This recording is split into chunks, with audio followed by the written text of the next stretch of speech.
Grace and peace to you. Friends, when was the last time that you looked at the moon? I don't just mean casually glanced at it. I mean really looked at the moon. The moon is remarkable. And although it feels really obvious to say, it's the same moon that we see here as we see in all places across the globe. When I used to live in Malawi, when I'd be talking to my mum, I'd sometimes ask if she could see the moon. When I asked this, I was already looking at the moon. And although me and my mum were 5,500 miles apart, we were connected through looking to the heavens and seeing the same moon. Though far away, and in very different places, a warm feeling of connectedness was found in the shared humanity of looking to the moon together. Our reading today, at first glance of course, has nothing to do with the moon. But the moon is relevant. Our reading is the parable of the sower, which, like all parables, prompts a lot of questions. Parables are not just simple tales that we hear once and then understand. They are short vignettes that invite us to ask questions to better understand each other and better understand God. So with that in mind, as you listen to Fiona read for us, I want you to think and ask yourself questions about where you are in this story. Are you the sower? Are you the seeds? Are you the good soil? Or are you sometimes the rocky ground? As you listen, think about where you are in the story. The parable of the sower. That same day Jesus went out of the house and sat beside the sea. Such great crowds gathered around him that he got into a boat and sat there, while the whole crowd stood on the beach. And he told them many things in parables, saying, "Listen, a sower went out to sow.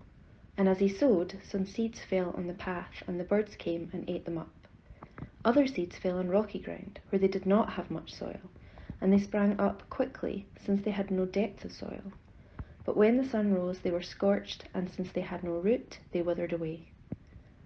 Other seeds fell among thorns, and the thorns grew up and choked them. Other seeds fell on good soil, and brought forth grain, some 100-fold, some 60, some 30. Let anyone with ears listen."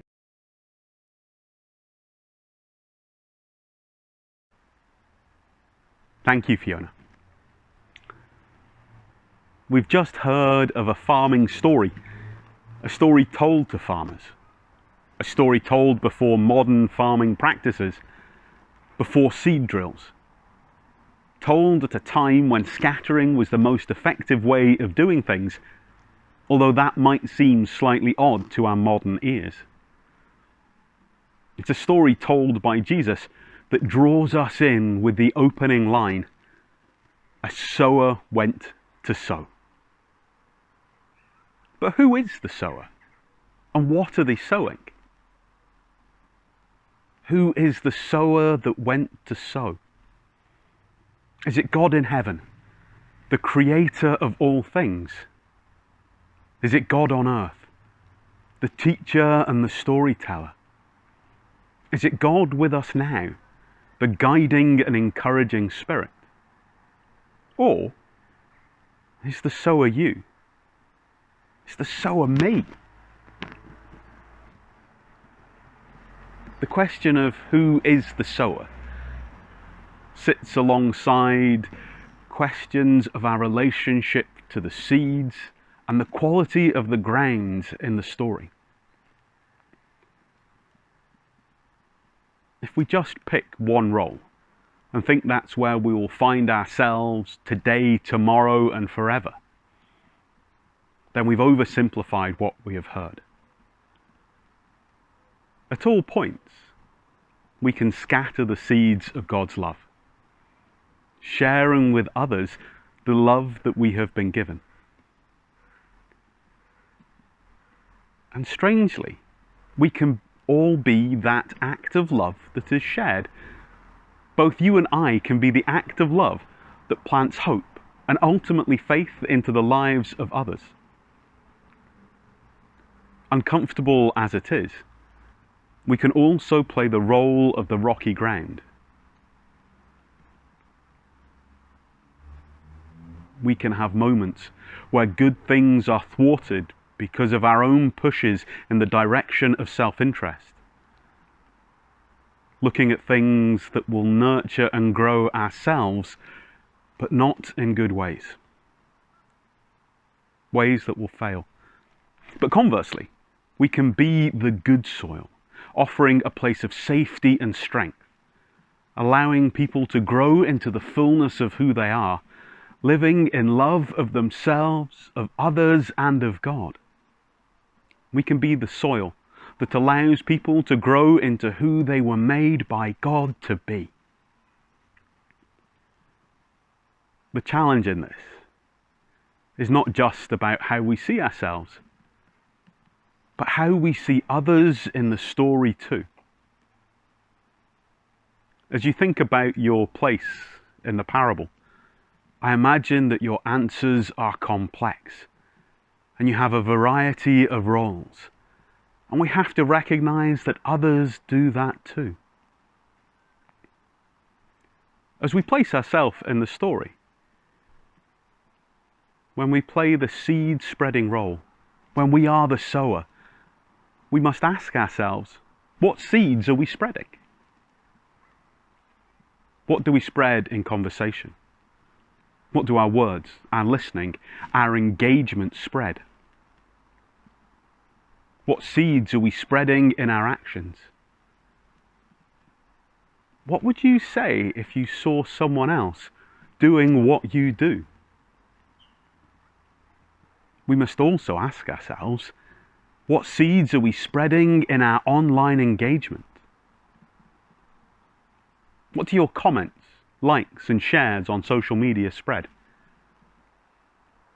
Would you say the words you type on a computer or a phone? Would you say them to someone in person? A sower went to sow, and we all go to sow. The farmer 2,000 years ago, the farmers in the fields near here, the families needing food thousands of miles away, and the families going hungry here. You watching or listening to this now, wherever you are, and all those you will encounter near and far. All of us, different though we are, can look up at the moon and share with each other that simple question. Can you see the moon?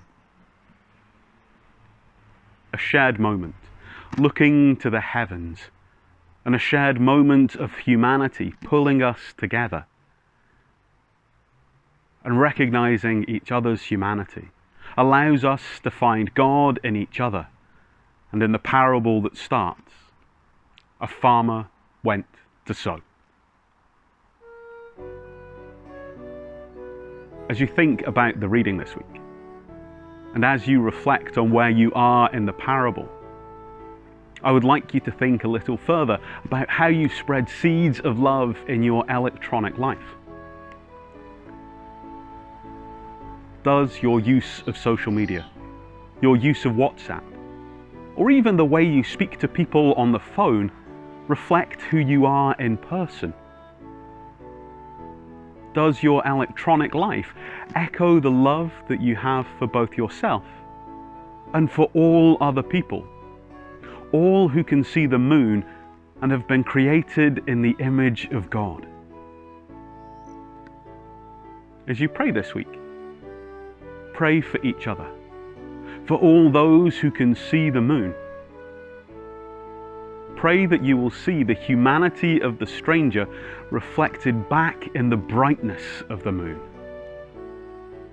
and that you will spread seeds of love and be good soil to allow yourself and others to grow into who they were made to be.